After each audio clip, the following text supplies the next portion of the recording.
Good evening, everybody. I must congratulate the author of these two books for the passion with which he has gone into this subject, which actually is a very neglected subject. I'll go into that, why it is neglected. Imagine in an old civilization, a totally new art form appears. How is it received? What was its impact? In fact, when cinema appeared 125 years ago, it was ignored. It was ignored by the government, the educated people. I think film history is one strand of our cultural history, and it's very important to understand it. As I told you, it's a totally new form of art, but I think we have to understand the early years of cinema to know its present status. This is true of many cinemas in the world, French, Italian, Japanese. How did it grow? What kind of a soil on which it fell? In Madras, we are talking about South Indian cinema. Cinema came into a hierarchical society, very strictly hierarchical. Imagine, 125 years back. Even now it's hierarchical. But along this hierarchical society came an art form cutting through all the layers for the first time. So this brought people together. The cinema house was the first democratic space in South India, where you could go, whether you are an untouchable, so-called untouchable, or upper caste, whatever, working class, you can all get into that space for the first time. So I think in the Habermasian sense, it was the first democratic public space. I think that's a very important credit that we should give to cinema as an art form. So anyone can go and see cinema. If anyone can go and see, how can I see it and enjoy? My tastes are better. I listen to classical music. Therefore, the educated began to discount cinema. They began to ignore it. They didn't notice it at all.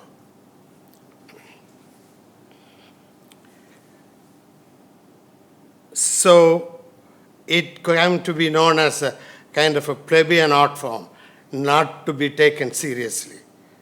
But this did not happen in other countries, in other cinemas.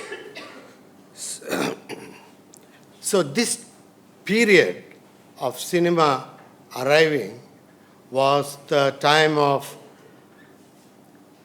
the appearance of working class in Madras.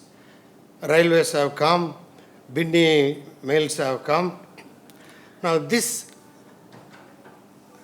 appearance of cinema coincided with the working class coming, which became a favorite pastime of the working class. Another reason why cinema was stigmatized. It was not the educated people's entertainment. Now, the establishment was also very indifferent to cinema. The British government supported only imported films. That is what they called empire films. They completely ignored any indigenous effort. And the leaders, Gandhiji, Rajaji, Periyar, they all condemned cinema. Rajaji said, cinema is like poison. I'd like to see it completely disappear. Gandhi expressed similar opinion. Cinema should disappear. He said it does no good to the society. So the leaders also were very indifferent to this.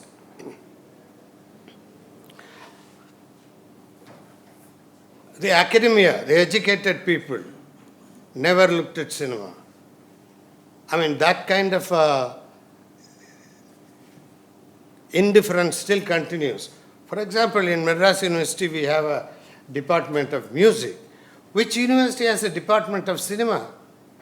But it has completely taken over your lives, particularly in Tamil Nadu. Still, it's not considered worthy of serious consideration or serious studies. Writers also ignored cinema. Writers thought this is not worthy of consideration. I'll just give two examples. Bharati. Bharatiyar worked in Mount Road, in Sudesamitran, and opposite his office was a cinema house. He never mentioned cinema in any of his writings, though he talks about the landing of first aircraft in island grounds. The second writer I would like to mention is a writer I respect very much as I respect Bharati, is Madhavaya. Madhavaya is M. Krishnan's father. He also writes a lot about contemporary situations, never mentioned cinema, because they all thought it's not a subject worthy of considerations. A lot of foreign films were screened at that time, both in the silent era and this talkie era that followed. And they were very much better made than films made in Madras. They had makeshift studios in Madras, They had a coverage and they will have a canvas sheet and they will pull the canvas sheet to a certain extent and then control lighting. It was such a primitive condition in which they made the films, but the Western films were much better. But there was one difference. That is, most of the films are all, up to 1945, if you see, most of the films are mythological. Now, mythologicals are our stories. So it naturally endeared themselves, the cinema endeared itself to the audience. But there was a flip side to it. All these mythological stories were stories known to the audience. So the filmmaker was telling the audience a story that they already know. So the grammar of telling a story visually through cinema did not develop in Tamil cinema. So they used spoken words a lot. That is why Tamil films are full of spoken words. So we had mythologicals and known stories. For example, if Sita is in the forest and a golden deer appears, everyone knew that it's Morrison. And everyone knows that Rama is going to go after him and the story is known. So the grammar did not develop. Did not develop till very recently. Now only after the influence of CD and OTT platforms, exposure to many other films, the grammar of Tamil cinema is changing for the better up to international standards. Look at Elephant Whisperers. Another thing about the early cinema influence was, in the Second World War, many of the foreign films were not allowed inside once the war broke out. Italy, German, Russian. I mean, these were great centers of filmmaking, but those films were not allowed. I mean, our filmmakers and audience did not see these films. So the Tamil cinema, South Indian cinema, grew up in a kind of a cultural isolation. Battleship Potemkin was banned. You know, it was, the ban was lifted only in 1945.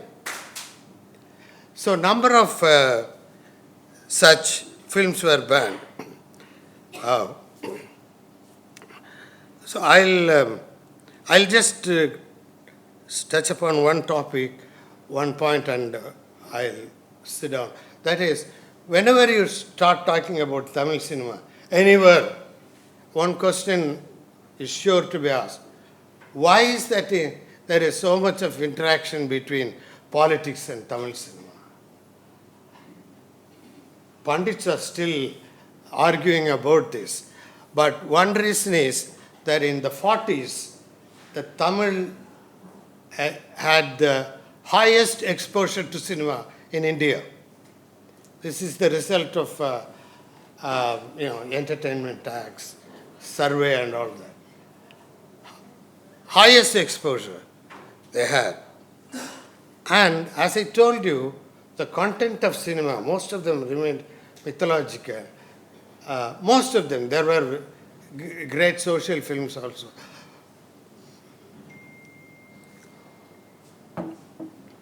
Because the content was known and completely entertainment oriented, the concentration came on the actors. Actors became very popular. One critic said in Tamil Nadu, puppets have taken control of the puppeteers. That's what happened in Tamil Nadu. So, the interaction between politics and cinema took place in Tamil Nadu in the 30s, very intensely. And it was the Indian National Congress which used cinema for political propaganda first. A number of films are there, they have been studied. I'll just mention one, which many of you would have seen, because recently also, this is Tyagabhumi, a story by Kalki, and Papanasam Sivan acted in that. It is about freedom struggle, anti-caste, pro-Dalit, temple entry. Everything was there in that film.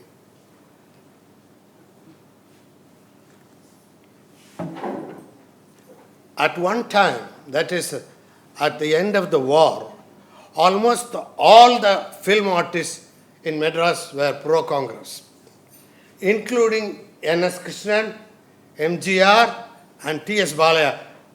Nagaya went as a delegate. But what happened? There was one leader who was leading this film artist, Satyamurthy, himself a drama actor and a great connoisseur of music and cinema. So he was the kind of a leader for all these artists. He suddenly dies in 1941.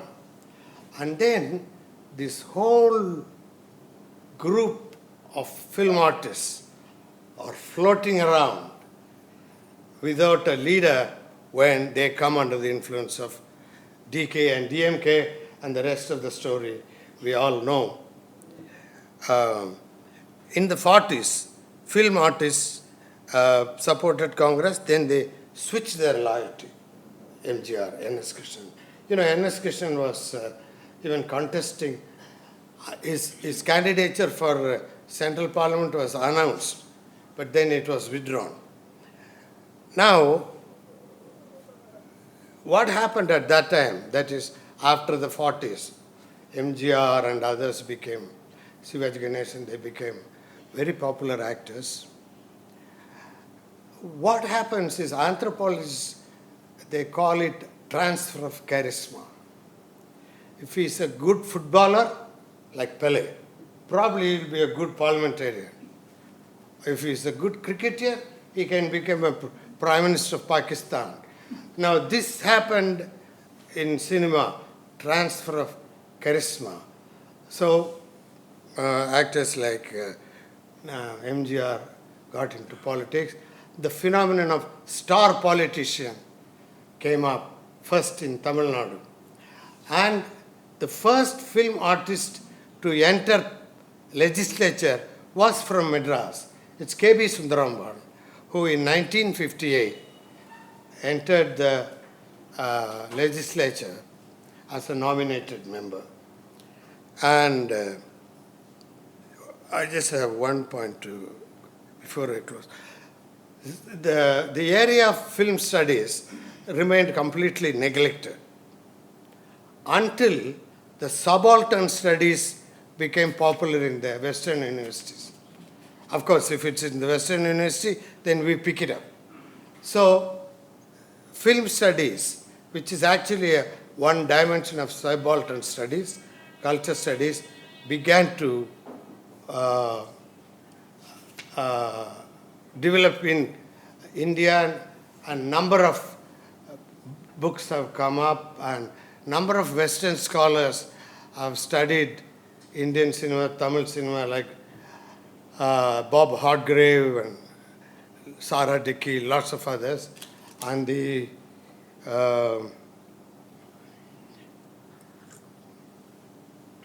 process goes on. It's still a very interesting subject for studies, even though subaltern wave itself has come down. Thank you very much.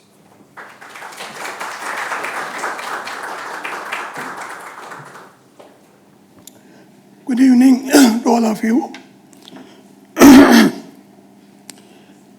At the outset, I sincerely thank BAC for this opportunity to present this event this evening.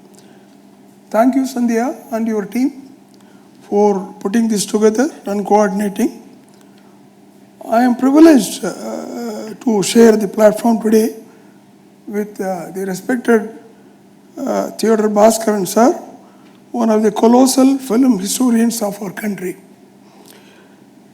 Filmmaker Sruti, all the way from Chennai, at my request, and of course, the literary world's DCB, Mr. Subodh Shanker. Thank you. And big thanks to all of you for being here. Now, we are talking about Darwinism of Tamil cinema. It's a very interesting subject. To know a little more about this, we need to time travel back into, say, 127 years.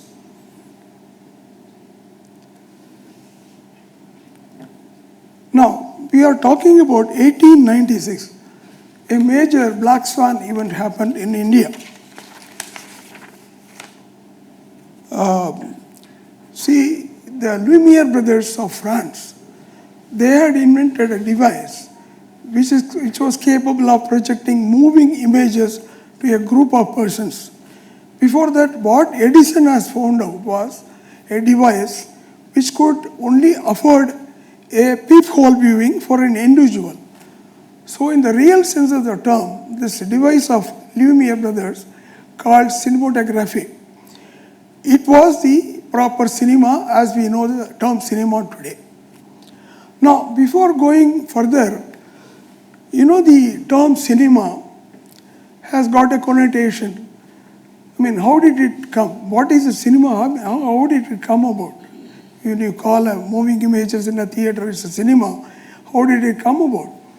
Actually, it was a word called kinema, K. It was a Greek word meaning mobility, movement. So the initial moving images random moving images which were projected to the world, and the world became awestruck looking at them. The images are moving. So it was kinema. Kinema became cinema. The Americans thought it will be better to call off with a term called movies because it moved. So cinema and movies refer to the moving images as they came to. So the very first cinema semblance to our shows was by moving images, random images brought by Lumiere brothers. Now, Lumiere brothers introduced these moving images first in Paris, their hometown, and within 6 months they have sent their apostle to Indian shores with their cinematography equipment and with some short films. It was part of a global roadshow of Lumiere brothers that India got these people. It was one Maurice Sestia, who was a chemist turned photographer who brought the equipment and the films here. It happened in 1896 on 7th July at Watson's Hotel in Mumbai, Bombay. Watson's Hotel, that building is even today is available, is there in a dilapidated shape. And it's very next to Kala Goda, in that, next to that Bombay Museum. You can see that building. So the show was held there, and they projected 6 short films to a jaw-dropping audience, and at a ticketed admission of 1 rupee per head. And there were several shows, and they did few days in this Watson Hotel, and then they moved to Novelty Cinema in Girgaon area. So it was a game changer for the cinema as far as India was concerned.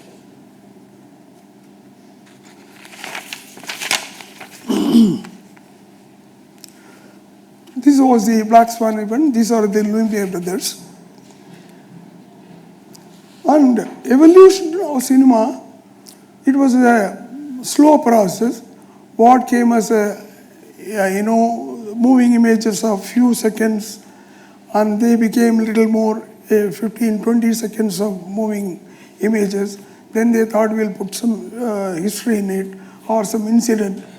So anything odd day-to-day happenings were made into films, and they were circulated as moving images which caught people's attention. So if you see the 1896, and it took about 20 years from the first silent film projection by the Lumiere brothers before the first Indian Tamil cinema was produced and projected. We had our first silent film called Keechakavadam in 1917, produced by A. Nataraja Mudaliar. So this 20 years gap between Lumiere's projection and our own cinema, this was a process through which it went through. And normally when we say development of cinema, we are talking about some very volatile times. And if you see all the blue globes around cinema, all major things have been happening around us. And cinema withstood with all these calamities, catastrophes, uncertainties to come through with a renewed image. See, the apathy of the colonial administration, as Mr. Bhaskaran has pointed out, towards Indian cinema and the promotion of their own films and flooding the market with the British and imported Hollywood films and a biased censorship, and these were all against our nascent cinema. So all these stunted the growth of our initial nascent cinema. And then came the Great War. And of course, within 2 months of the start of the war, of the World War I, the German ship Emden, warship Emden, called at Madras port and demolished a lot of nearby landmark buildings as well as some silos containing flammable fuel. Following this, each day, 20,000 panic-stricken people of Madras was leaving the city because they wouldn't know if the Emden would return back. So this was the scene. And then came the Spanish flu between 18 and 19, soon after the World War. In fact, it's very funny to call it Spanish flu. Spain had nothing to do with that. It was the chalaki of US which named it Spanish flu. It originated in Kansas, USA. And Spain was a neutral country, and all over the globe they put a gag order on media not to talk about the flu. It was a major pandemic which has killed globally number of people more than the first war casualties. India alone lost about 12 million people in this flu. So Spain being a neutral country, when they were affected, they announced in their media. So the world came to know through Spanish newspapers. So everybody thought that it has come from Spain. So it was called Spanish flu.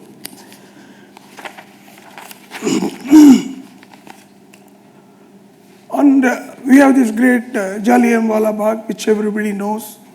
We have read about it, the massacre at the command of Colonel Dyer, and thousands of innocent people died in that.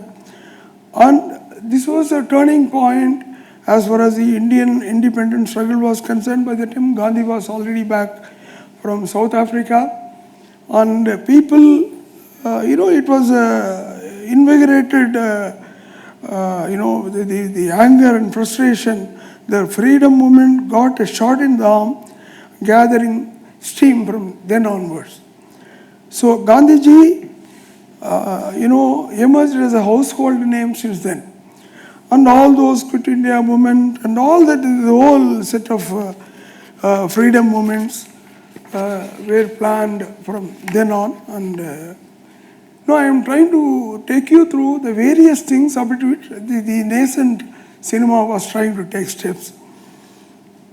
And there was this Great Depression, again in US, which was there for 10 years. It affected most of the global countries, particularly in Europe. And India did not have a direct impact, except that many imports which were coming from other places were cut, and the cinema also would have suffered because the equipments have to come from outside, film has to be imported. So these were the. But in spite of it, there were illustrious filmmakers. During this 10 years time, if you see the cinema history, a lot of silent film have been made in Tamil. I mean, besides other Indian languages in the north. So, despite all these limitations, cinema grew its own wings to fly and flutter. On the World War II, again, Madras city suffered the life in trenches and all the time fearing about possible attacks from the Japan. And last time it was 20,000 people per day. This time it was 50,000 people per day. People were migrating to interiors. And AVM has not yet become a big filmmaker. He was running a gramophone business, Saraswati stores in Karaikudi, his father's business. Then he came to Madras and he was recording all the voices of Carnatic musicians and other music in Madras. From then, he got interested in films. Now, before starting AVM, he had a small outfit called Pragati Pictures. He had a partner in Bangalore, and he only bankrolled for his initial projects. he took a lease of an old haunted mansion in Mandavadipakam, where it will belong to some regional Raja from Andhra. And he had his trophy wife, an English wife or a European wife, who committed suicide by jumping off that building. It was haunted. He took that as his studio and he made 2 films there. One was Srivalli, second was, I think it was Nandakumar, yes, T.R. Mahalingam's first movie. T.R. Mahalingam acted as a child star in the movie. So, the World War erupted and everybody was uncertain. Everybody was, what will happen tomorrow. So AVM folded up and went to his hometown Karaikudi and bought a place or leased a place and put thatched houses around and called it a studio. So it was the first AVM studio where he shot Nami River, a very famous love story, V2, which ran for packed houses. When things settled down after the World War II only, he returned back to set up his AVM studios in Kodambakkam. That was his story. SS Vasan, Gemini studio, was already in place. He bought it from K. Subramanian, who was having his MPPC studio there. And the studio went up in flame.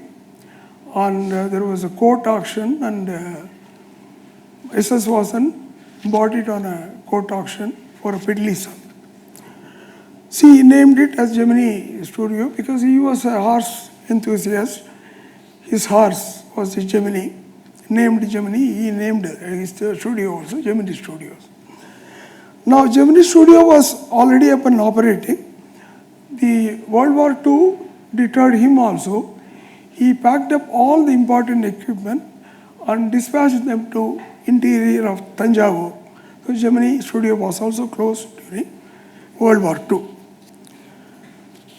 The Warsaw investment in Indian film production also, it dipped because of, the people who were capable of investing in cinemas, they were all busy in war supplies financing of the British government. All their money was there. So the length of the films under production was also capped at 11,000 feet by the British government because the Kacha film, which was imported from Germany and other places, which was very expensive due to war, they cannot import more. There was a cap on the film's length. And I want to share, there was one T. Marconi, he was an Italian. He was a cinematographer. See, there was the first international Indo-Italian cinema venture shot in Rome, Italy. The film was about Satyavan Savitri, and the film's title was Satyavan Savitri. All actors were Italians. It was directed by an Italian, and cinematographer T. Marconi was a cinematographer. He became a very cult figure. Then he was brought to India because it was a joint production by an Indian producer, Madan. So Madan brought him to India. He has cinematographed several Hindi films. He came down to South. He became a director in Tamil cinema, Vimochanam and Mandiravadi. These 2 films were directed by Marconi in Italian. He was a resident of Madras. Because of the World War II, because he was an Italian, all the Italians and who were not in the Allies, they were all witch hunted by the British government. Fearing arrest, he made himself at large and left the country. Finally, the Japan did strike Madras on the night of 11th October 1943. But the casualty was barely anything, and with only 2 lives lost as reported. In 1945, amidst the World War II, the colonial government mandated leading film producers to make 1 film each. All the big studios like Gemini, AVM, T.R. Sundaram's modern theaters like that, Pashi Raja Studios, they were given one film each to be made as a war propaganda film, which will highlight the British effort in the war. So they made 4 films: Yen Magan, Kannamma En Kadali, Maan Samvaksharanam, and Burma Rani. These were the films. So we talked about the things around this World War II. Then we got independence. The partition happened simultaneously. And of course, South was not directly impacted. North Indian film industry, there was a huge change. There were already a lot of very leading film heroines, musicians, music directors, singers who opted to move to Pakistan. Similarly, the Lahore was one of the major film production centers of undivided India. Other than the Madras came much later only. Bombay, Calcutta, Kolhapur, these were the production centers within the present India, and Lahore was another 4th. So Lahore, there were studios owned by Indians. They left everything and just crossed the border, leaving their properties at the hand of the arsonists who tortured them to flames. So in South, it was not that much affected by the partition. The newly independent India, in the grip of its birth pangs, had its own problems and major things to plan. Gandhi was no more. The first government headed by Jawaharlal Nehru, they had a formidable task of, making a pathway to the newly born independent India. With low literacy, utter poverty, and a very dismal average lifespan, when the British left us, our lifespan was 22 years. Now it is 70. So for a nation which had so many nationally important challenges staring at it, cinema was far from being an important thing. So this was the ambience in which our cinema was, even on independence. Now, first, after the moving images, during British times, they, regularly they brought entertainers, moving entertainers, passing shows, who went around all the colonies of British regime. Part of it they came to India also. They part of their, gimmickry, acrobats, music, dance. Part of that they brought moving images also, and they were all screened in Victoria Hall in Chennai, which is very next to Madras Central Station. If you care to look at it, it is still there, Victorian building. And even our locally enthused people like Swami Kannu Vincent, Hariharan, and there were several of them. They took to the projection of images on what you call mobile cinemas, they tented in various places, temporary, and projected all those. And they brought, particularly for the benefit of the British administration, the big band of Britishers who were resident in Madras, operating the whole administration, and their cronies, and certain VIPs close to them, like they were people called Dubashis. A lot of Dubashis who were close to Europeans, Indians. Only for the benefit of those people, they had the opportunity of viewing early cinemas. The American films used to come as a serial films. They used to bring a short film of 20-minute duration which will be serial. You have to wait for the next 2 months later, second part, like your episodes you see in TV today. The movies used to come as serialized. In fact, the first full-length feature film was not in Hollywood. It was made by Australia. Because Australia has become movie savvy much before Hollywood. Because the Lumiere brothers from India, their representative went to Australia. He was in Bombay for 2 to 3 weeks only. He spent 1 year there. So the cinema culture has already started there. And the first full-length feature film, multi-reel film, was from Australia.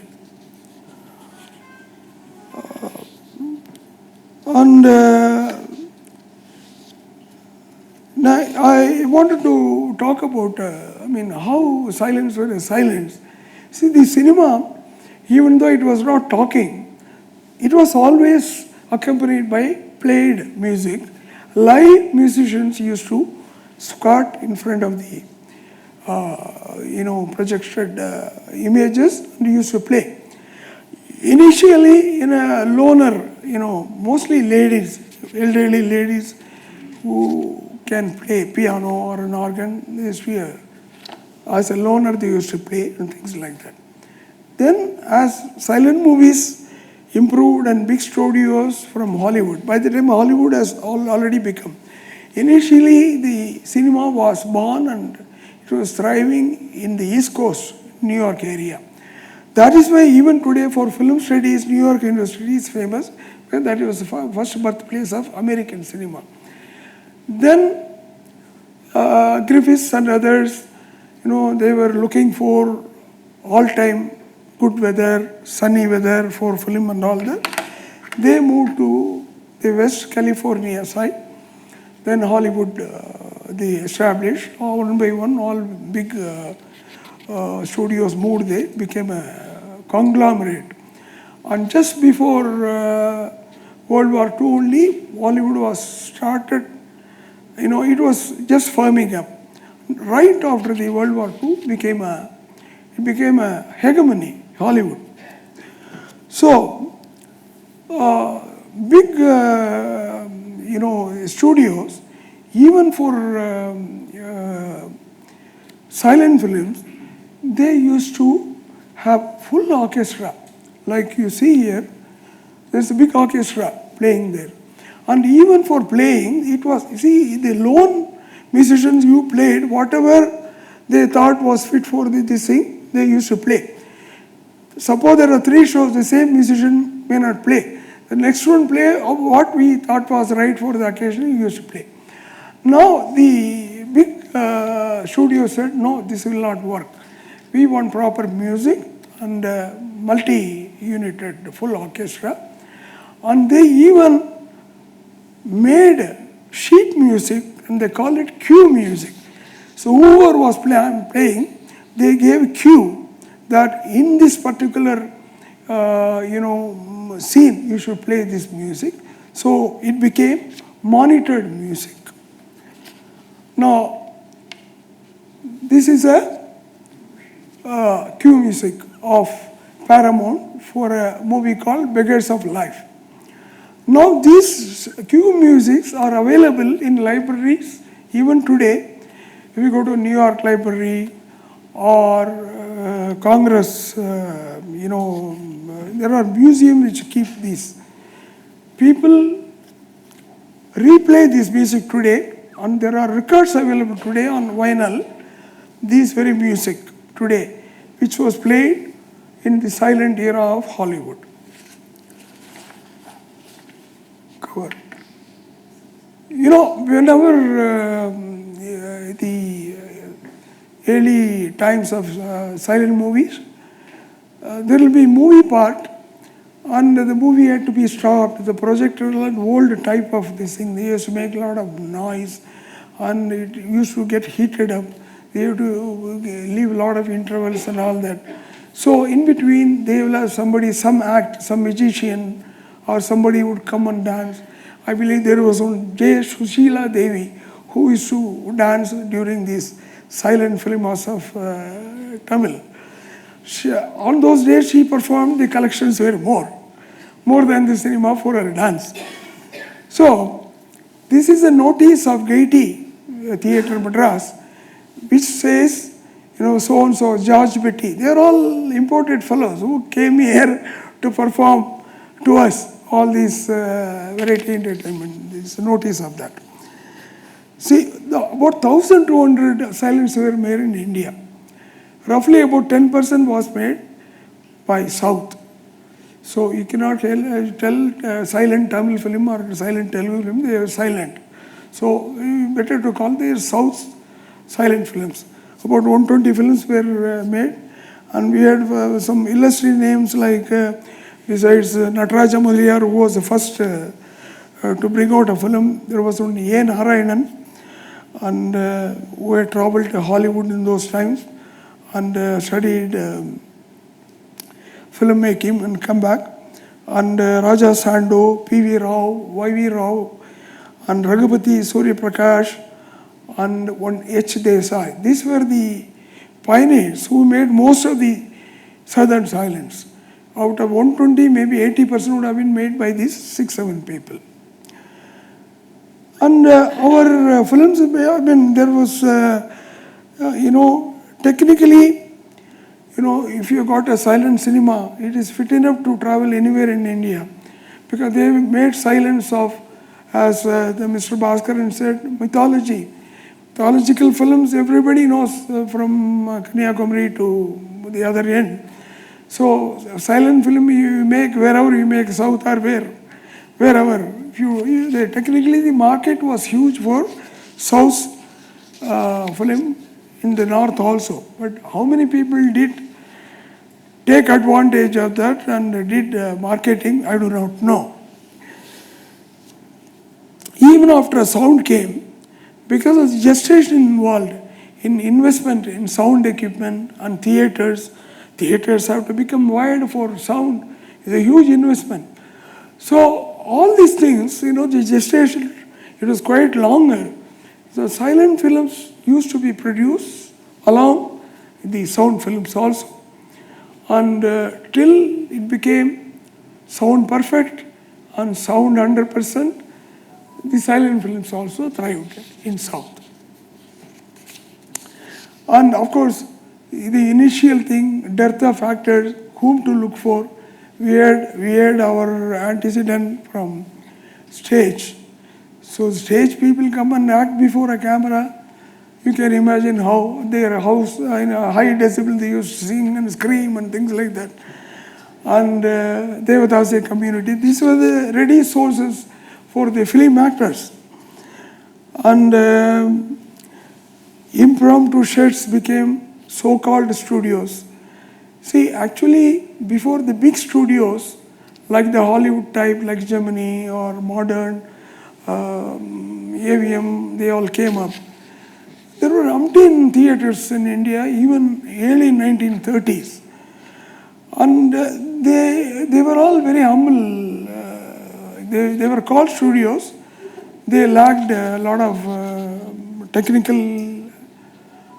technicalities in their business. And they passed off as studios. And largely filming happened only in natural light. The studios, so-called studios, used to be top open with a muslin covering the top so that the sunlight could come. Then later they started using reflectors only with sunlight, natural light. Even much earlier to that, if you look at the stage, world over I am talking, even the Victorian stage, before the arc lights came, electricity, there was something called a limelight. The term we use today is in limelight. It has a connotation. Limelight was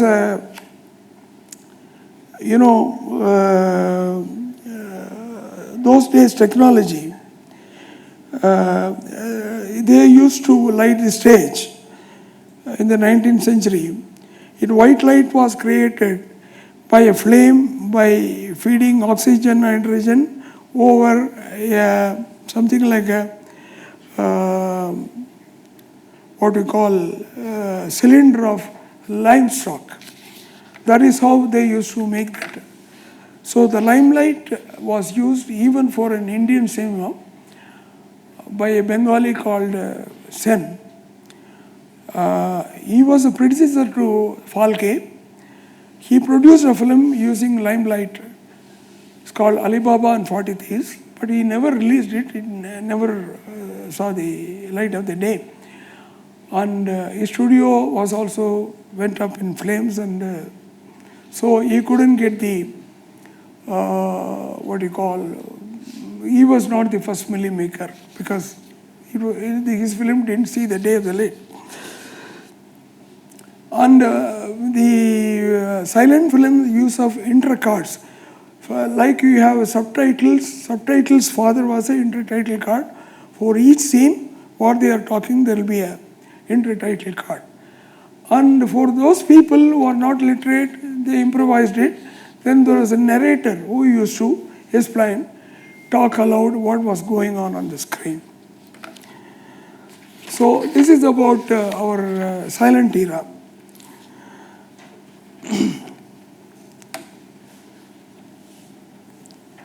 And silent had a very major support. And Charlie Chaplin, he has made his 77 silent films. He was a big champion of silence. He never believed in sound films after even sound came into the picture. And Famous Pictures was one of the big distributors of silent films. See their ad. They are talking against sound cinema. This was the first sound film of Chaplin was in 1940. It was Great Dictator. It was a spoof film on Hitler. It was the first talkie film of him. So our film in India, 1931, Alamara came as the first sound film, whereas Chaplin took his first sound film some 10 years later.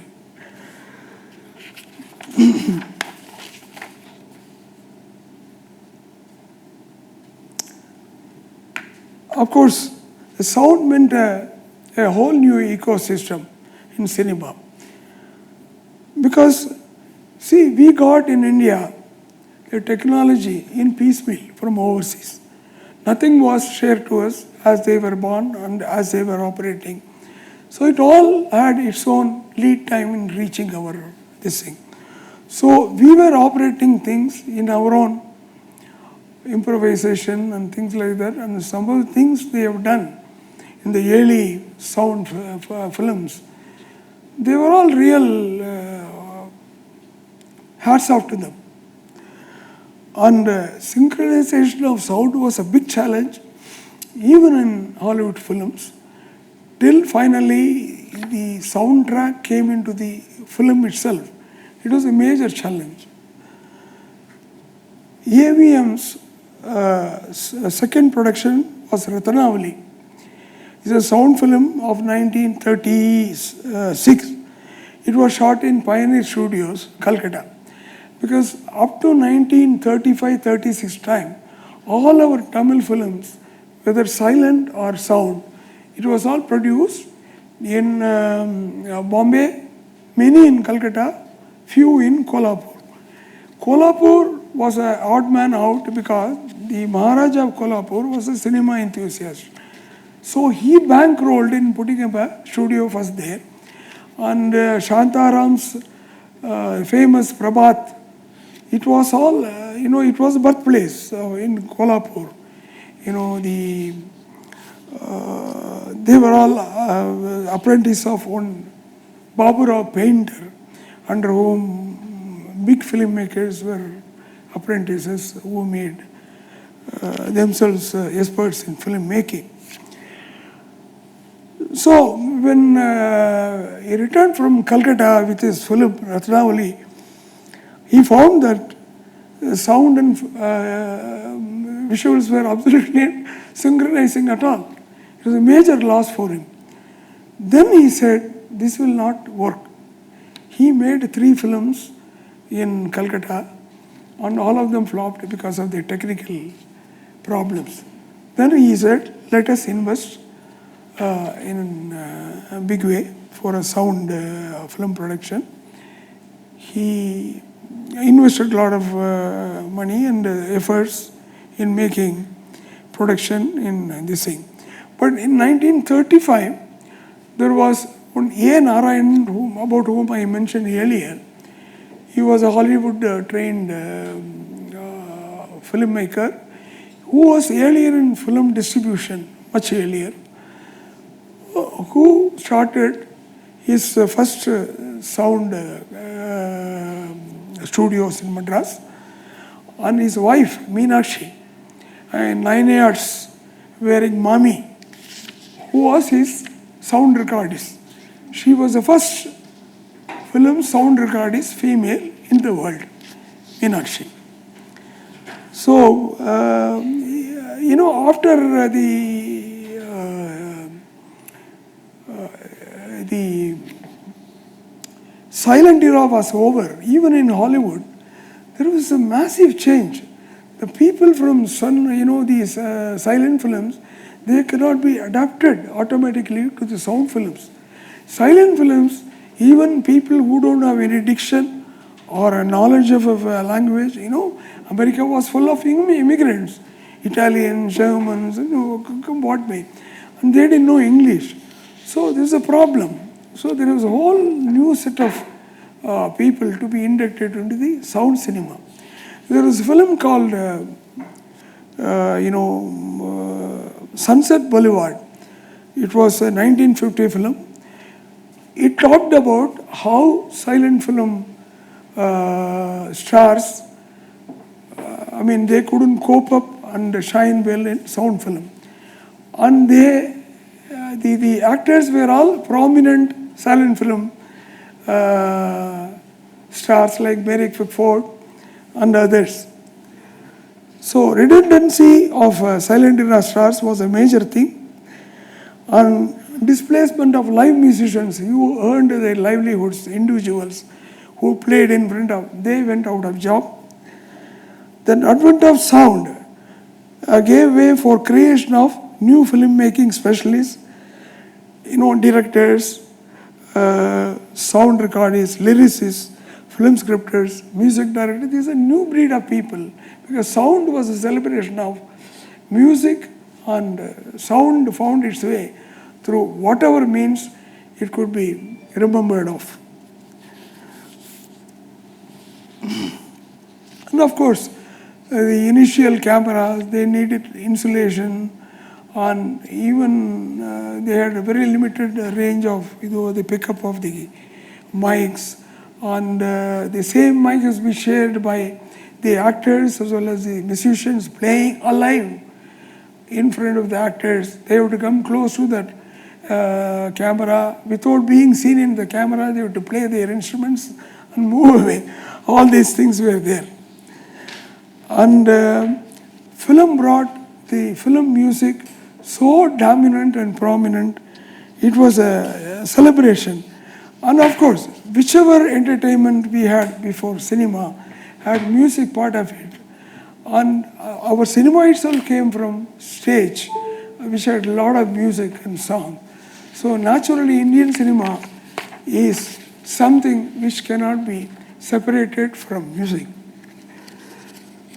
Of course,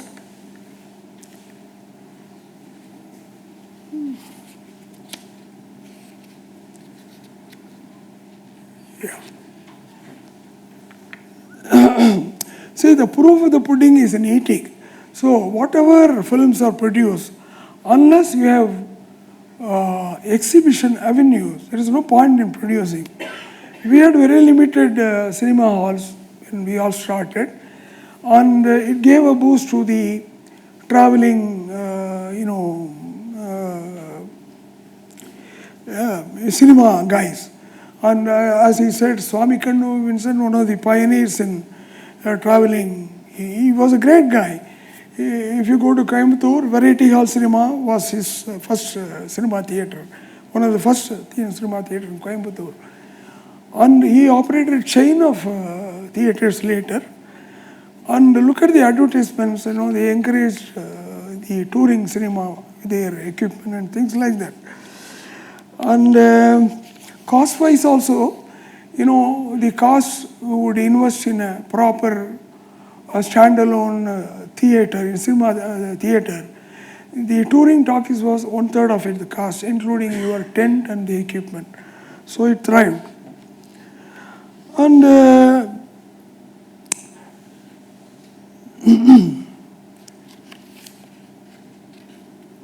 and also the colonial, the regime was also discouraging. They refused giving permits for new cinema hall construction.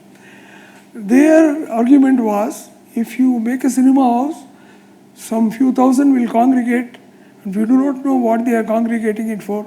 It may be planning for some riots against the British government. So don't give permits. So there was a natural embargo on new cinema halls. These were all the drawbacks of our cinema. Come Nataraja Malliyar, the father of Tamil cinema, who made the first silent film. It was a 6,000 feet film, produced, directed, edited, all by Nataraja Malliyar. He was a dealer in American cars and bicycles and some other equipment, and he got interested and he went to Pune. In British times, all these big photographers used to come here to cover the coronation of king. There will be a big event here, or some viceroy's wedding or something like that. Events they used to come here and cover. There was one. His name was, I think, Stephen. He was in Pune. He had come for some event, to cover some event. He went and met that guy, and he said, I want to learn photography and teach me a little bit of what is filmmaking.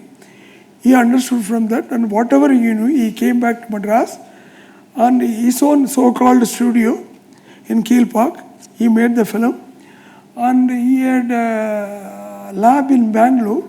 Whatever he shot during the weekend, he used to come to Bangalore. Imagine, these are all in 1930s.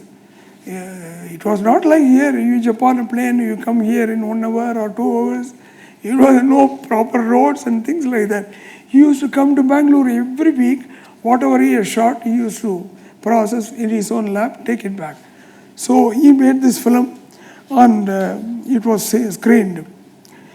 Mudaliyar made a series of historical, all mythological films, and he made 5-6 films. And we wound up in 1923 as a big inferno in his so-called studio. He lost his son in the fire. He said, no more. So he put a big namaskaram to cinema making, and this was his story.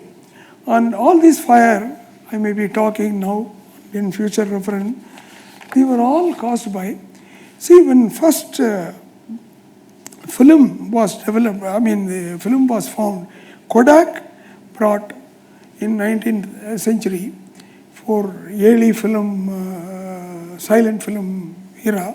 From then till 1950, it brought nitrate cellulose was the base of the film. Very highly inflammable, and it used to auto-start fire. And many studios, many theaters, not only in India, world over, including the very fashionable and up-to-date walls of American walls where they keep old films, they have gone up in flames. So the cinema industry said, enough of it. So 1950, till 1950, nitrocellulose was a film base in Indian film production. From 50 onwards, safety films came, then cellulose films and other polyester films came. It's all different, this thing now.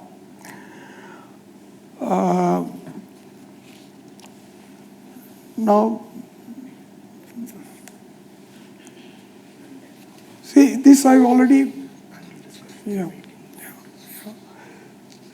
So I already talked about our people used to go to north for filming, all that. I will not repeat that. And the Kalisas was the first talkie film. See, the first talkie film, Alamara, was made in Bombay by Ardashir Irani, a Parsi Babaji, who was a teacher turned filmmaker. He made it there. And he also was the producer for this film. This was also made in his studio. And H.M. Reddy was his assistant for Alamara. He directed it. And the prints were brought and it was screened in South. Then, as I said, the songs indicated our Tamil films. Papanabhan Shivan was the first film lyricist come composer. Not first, he was one of the early. There were so many unknown music composers. He was an accidental composer in film. I will briefly take one or two this thing before I wind up. I got a lot of things to share. I don't think I'll be able to do that. Shivan came to Madras on looking for a job of teaching music. He met one very wealthy lawyer of Madras in Mylapore, Sundaram, and he became the tutor for his children. He was a resident teacher in his house. And he was teaching his children.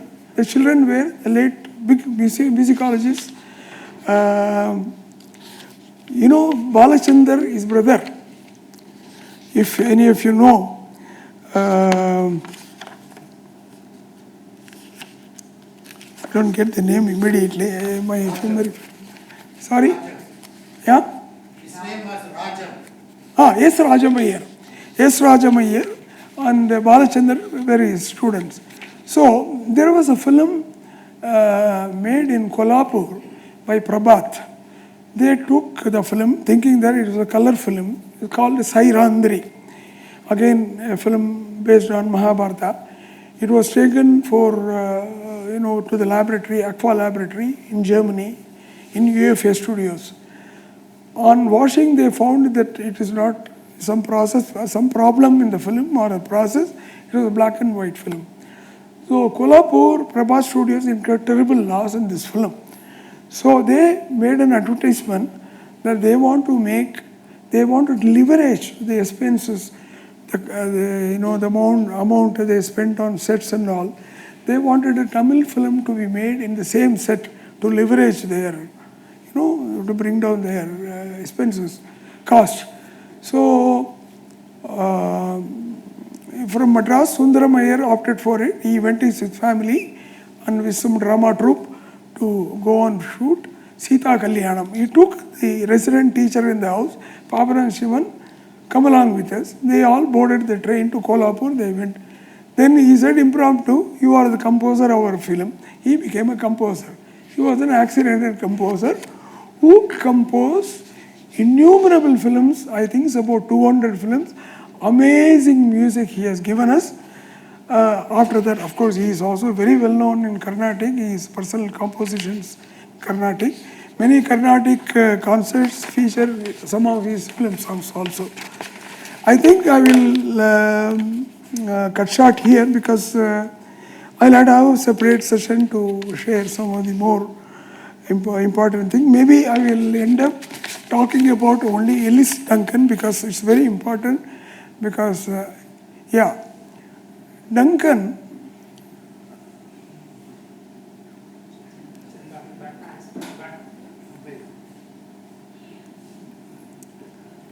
Duncan was an American who thought he was coming to India on a 6 months assignment. See, 1932, they had a course in filmmaking in University of California. Hollywood is already there in California. They are the first batch of students in California University, where one Indian student has enrolled called Maniklal Tandon. He was a big director later in India. Maniklal Tandon had a batchmate called Ellis Duncan. At the end of the course, he said, I am going back to India. Why don't you join me? Because my father is setting up a studio. We'll all work together there. They came down. The idea of studio fizzled out. And Maniklal Tandon got to direct a film in Calcutta, Bhakta Nandanar. Bhakta Nandanar, the Nandanar was not a male, it was female, none other than the famous K.P. Sundarammal. She was a Nandanar in that film. That film was directed by Maniklal Tandon, assisted by Duncan. After that, he came to South India and directly he stayed there for 15 years in Chennai. He was not knowing much of Tamil and he was known as Dangan Ayya. He was highly respected. He brought a lot of technicalities to filmmaking. First of all, he had to shout down the actors who came from the stage to change their tone, their overacting and all that. And he brought the trolley filming to India. So many. He brought Max Factor to India for makeup. He was the first one who brought Max Factor to India. So he made 15 films. In his first film, the debutants were MGR, N.S. Krishnan, T.S. Balayya, and Thangavelu. And he directed the iconic Meera. And I want to talk about that, and time doesn't permit it, so I will just show you the remaining videos. This is a Meera theatre, is the Odeon theatre. It was called Meera then. This is about it. He went to jail in the peak of his career for 3 years. He lost his career. He died penniless. M.K. Tyagaraja Bhagavathar was he was the first superstar of Tamil cinema. And when he traveled in trains, trains were laid out to have a look of him. Bharati's songs became so famous, and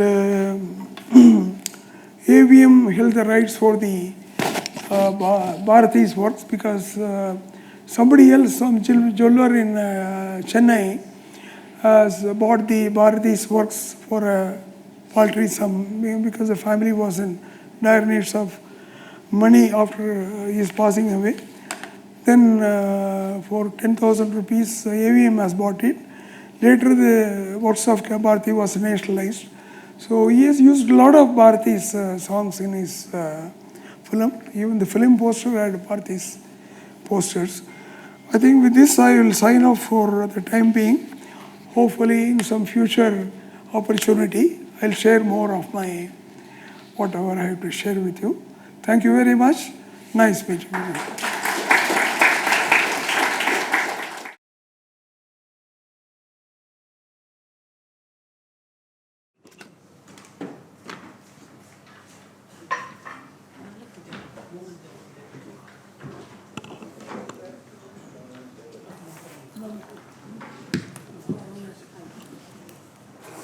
Make it snappy, please. I will make it snappy. So, we had a lot of questions planned, but I think Mr. Gopalakrishnan actually went through a lot of those in his presentation. To start with, I'm going to talk about the history of film. Mr. Bhaskaran talked about how film studies has been very, very neglected, and therefore a lot of opportunities to dwell on our own film history has been lost. So I'm going to start off by asking Sruti this question.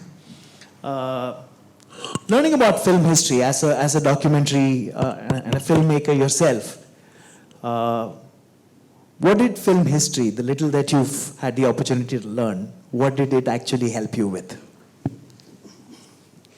Okay, can you hear me? Yes. Yeah. So firstly, I'm very honored to be on this panel. And because the question is about film history, my first ever introduction to film history was thanks to Mr. Bhaskaran's book, The Eye of the Serpent. I was a visual communication student, and cinema was just a tiny part of what we learned, but still it was an enigma.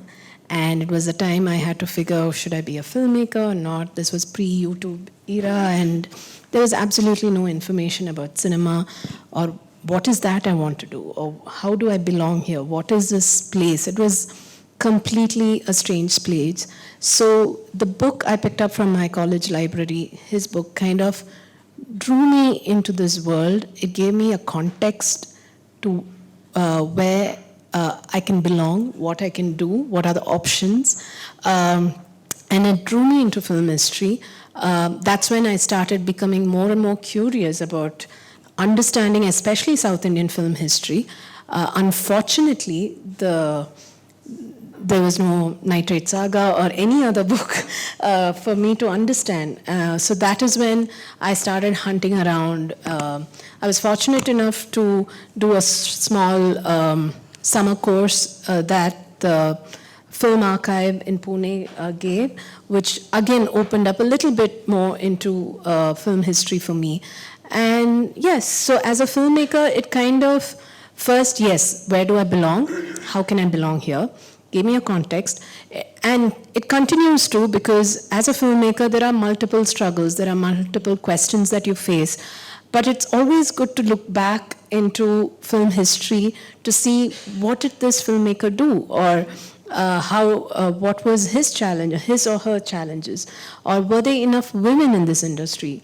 So there are things that gives me encouragement, at the same time makes me want to make sure, okay, let me change this storyline as well. So there is so much that one can go back into film history to, for me as a filmmaker, it makes me feel belong, is what I would say. And in reaction to what Shruti just said about how learning whatever little is being written about our own history in films, and so with your body of work and how much you've done towards film history, I want you to react to what Shruti is talking about, and also to continue on how important it is for us to do a much better job going forward to document this sort of colossal work that we've got so far in our country, and especially with Tamil cinema. Film history should not be mistaken for history of people who are making film. Film is a product of that society. So what is the content of that film? How it came about? For example, take this film that's very much in the news, Kerala Files. How did it come about? How did that film came about, and what are the issues that that particular film raises? After the dust settles down, after 2 years, we'll get the answer. So, or very obvious example is the film and DMK. How they used film for political propaganda, and how they became very popular by these films. Incidentally, Duncan's film, Mandirkumari, the dialogue was written by Karnanidhi. So, film history, I agree with you, is what the society creates, and its impact, and this is getting to be a very interesting field. Lot of books are being written on Indian cinema, on Tamil cinema, on the cinema of Kamala Hassan. A scholar from Australia has brought out that book based on that film, Virumandi. So, lot of books are coming out now. An important milestone is the publication of Encyclopedia of Indian Cinema by Oxford and British Film Institute. it's a massive work. Second edition has come out, and they contain material for film history. Now you should never go to Wikipedia for film history. It's a very sad story because so much of wrong information is given there and no authority, is cited, but it gets quoted as history.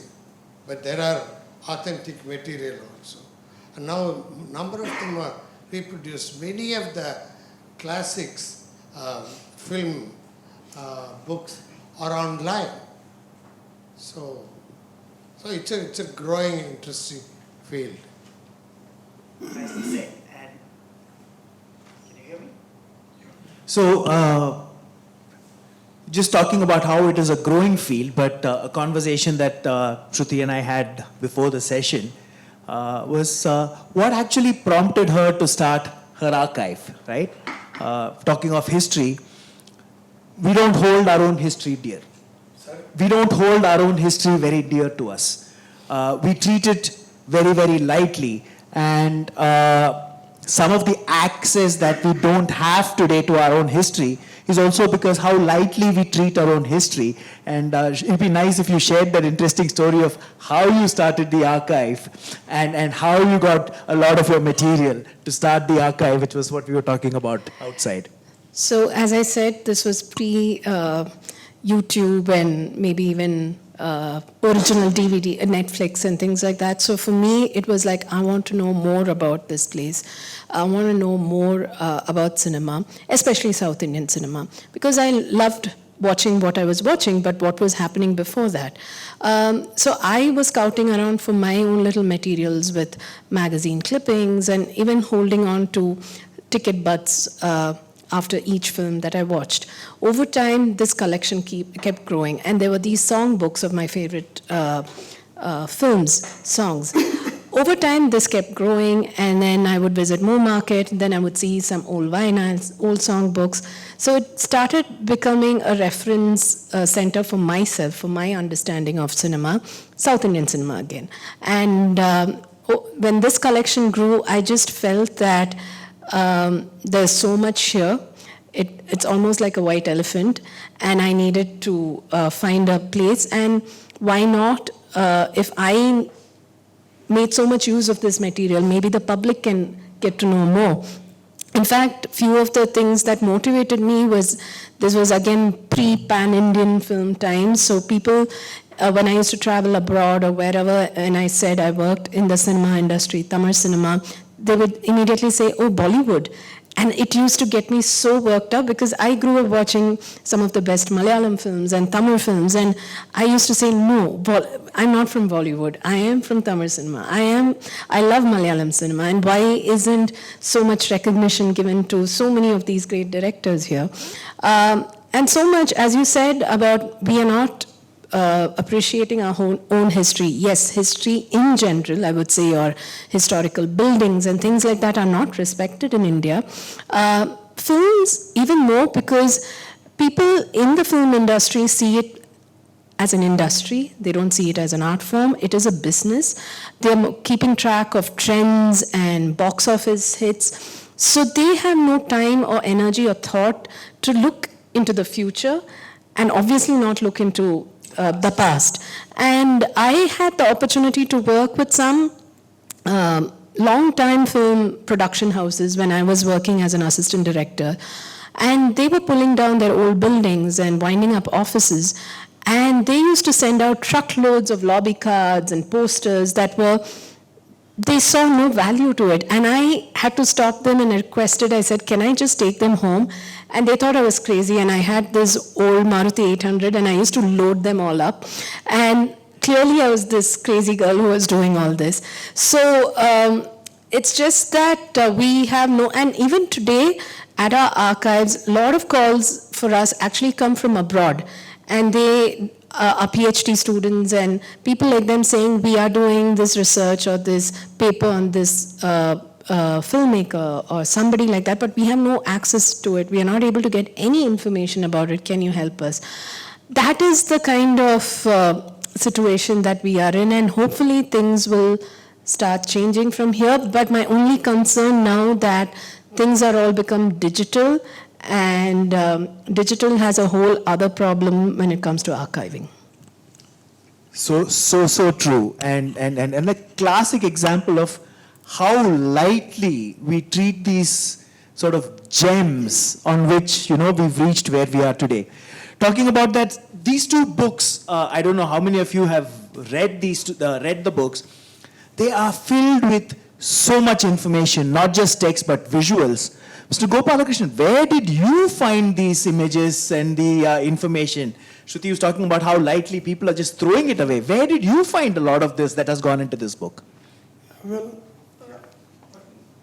yeah. See, this was also a very formidable task. I looked around, all around, even Sruti helped me with some images. And I have few friends with similar interests. And there is a guy who writes in a Tamil magazine on the old Tamil films and all that. So some of the images I got from him. One or two I got from the Madras historian V. Sri Ram. I tapped all sources to collect. Of course, see, if you go back into the 30s and 40s, the early actors or playback singers and all that, we know them only by name. The image we don't. So it's very difficult collecting them. As Mr. Bhaskaran said, Wikipedia is one big bogus. Because anybody can contribute. It's a crowd-funded information. Half of the things are, bogus. So you have to tread very carefully. Internet is, you cannot accept it as it is. Not at all. So you have to doubly check, triply check, and even after publishing, somebody said the picture of so-and-so is not that, somebody else. Well, could be. Interesting. Just an observation, as someone that's been reading, and you see currently the popular trend is history, not just the history of film, but history as a whole. Being written in such an interesting manner that today there is a renaissance in the number of people that are reading history. You have people like Manu Pillai or Vikram Sampath who write history, or Ram Guha who write history, not the way our history teachers taught it in school or in university, but in such an interesting manner that, sir, I think it is incumbent upon people like you to, sort of publish more and encourage others to publish more, because this is such a part of our cultural identity today, and I know you talked about serious writing and not so serious popular writing and all of that, but I think I think there is hope if you're able to start something like this to talk about something cinema, which is such a large part of our daily lives. Thanks a lot, but I've reached an age where I'm recycling my own stuff. On that note, to make a note of again something that Shruti was talking about. I would like to add something to that. I think the other problem is we are not catching up with the history, because many people whom we can actually record the history or even the oral history, they pass on.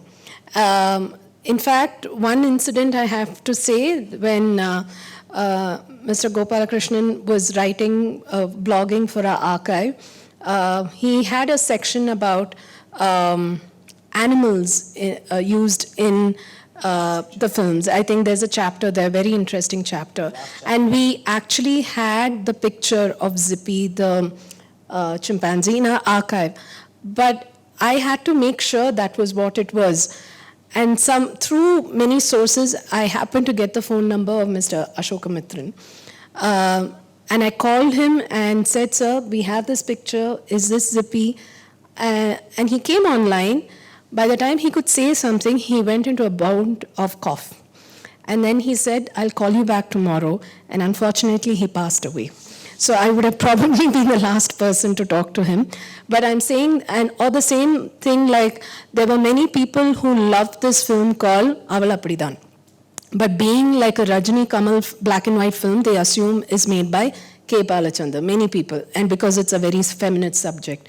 And then, obviously, it's not by him, it's by Mr. Rudraya. And then I was fascinated by it because we had a collection of stills from the film, and I thought, okay, this man has made only one film, and that was a path-breaking film, and I need to get an interview of him, understand why he never made more films, why this film, and by the time I could get access to him, he also passed away. So I think either I'm killing people, or we are not catching up or moving fast enough to record our history. You know, very similar experience I had. In 1975-76, I started my research on Tamil cinema silent era. And I'll be reading about someone, and after 3 days I'll see their obituary.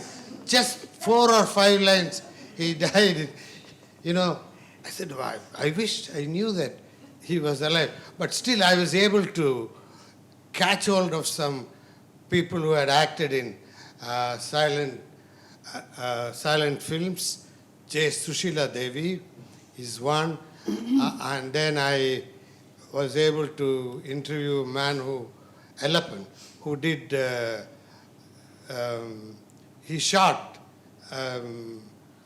number of silent films, and I was able to get a lot of information from them. In film history, one very important source is interview. You know, you get the first-hand report, but they will always put themselves first and tell you that as if they did everything, but you'll have to read between the lines. One thing about film history is that I think we'll have to be very, very careful about the facts, because now it's a very popular subject, you know.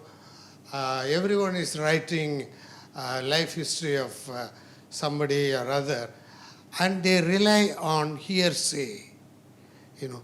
But you have to go and check the original dates, and if you are not able to do that, fine, just leave it like that.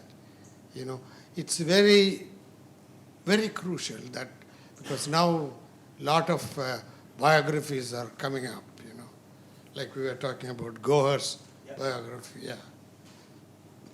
So I think we are over time, but I am, here's to me signing off by hoping that the macabre connection that you made of talking to people is a sign that you know, the responsibility of carrying on the work of archiving our history, not just through your archive and your filmmaking, but also maybe there is a book that we soon see from Shruti.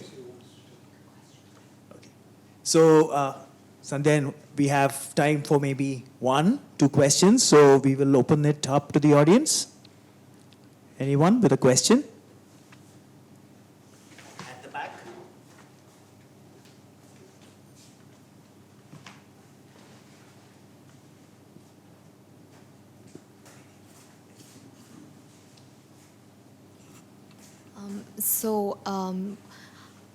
I've just been sitting here thinking about like this sort of generational gap that seems to be there, and this sort of distance from those who, you know, preceded my generation or like younger generation. So I want to ask, how do you think cinema can perhaps like retain the aesthetics of previous periods in film history and bring it to the present? Because is it true that the way the industry works, it kind of like caters to the aesthetics of younger people? Is that true?